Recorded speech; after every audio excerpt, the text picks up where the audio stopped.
Imagine this. You're a servant in the royal palace. It is 1824. You've been ordered to dress the king.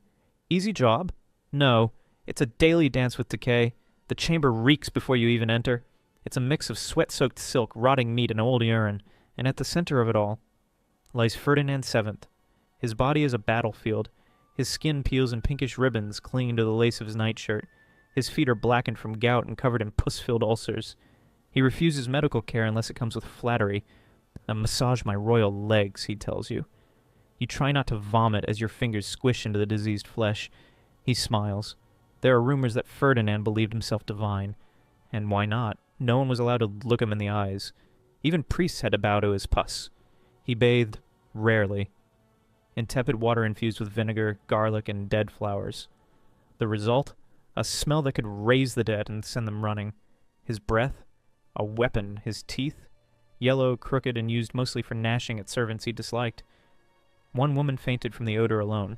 She was later exiled for being too delicate. Underneath his royal robes, which he insisted must never be washed, lay bandages soaked with yellow fluid. He claimed they were holy.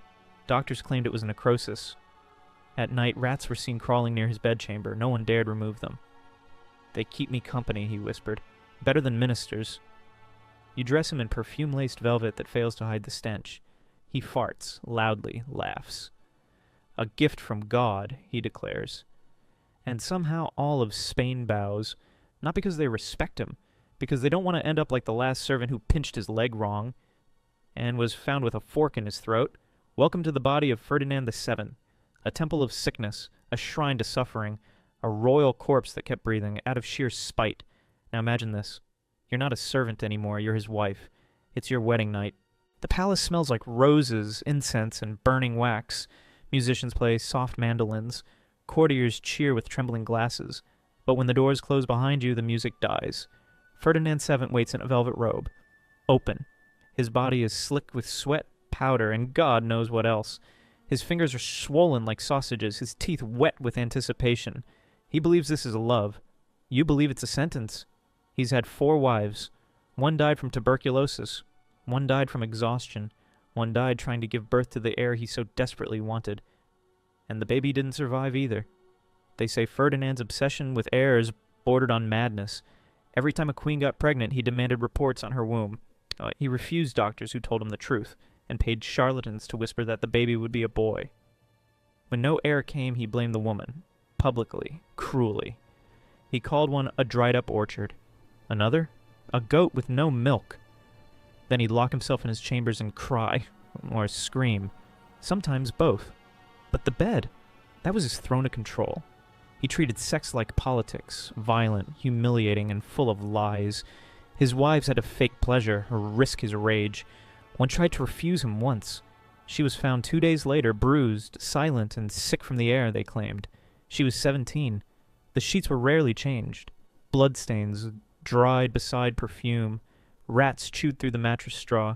Servants whispered of noises at night, whimpering, wet slaps, and sobs muffled by silk pillows. Ferdinand called it love. Others called it hell. And every morning he emerged smiling, bloated, and victorious, as if he'd conquered a nation, not crushed a soul. You're back to being a servant, or a noble, or a priest. It doesn't matter. In Ferdinand's palace, every hallway is a minefield.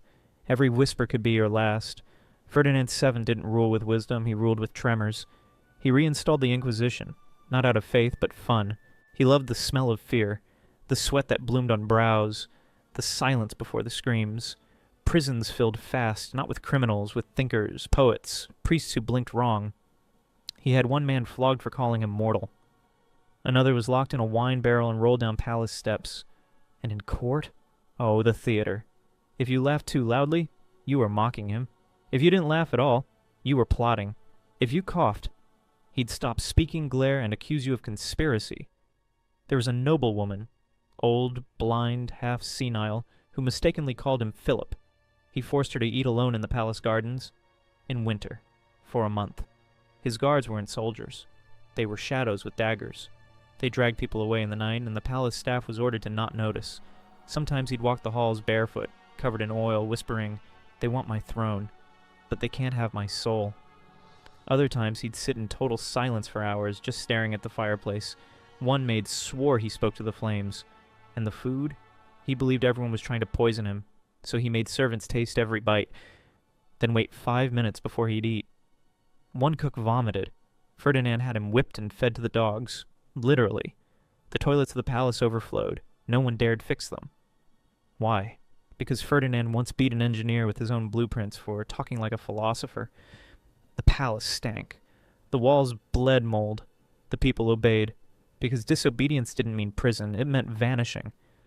And if you vanished under Ferdinand, you didn't get a grave. You got a whisper and a stain on the stone floor.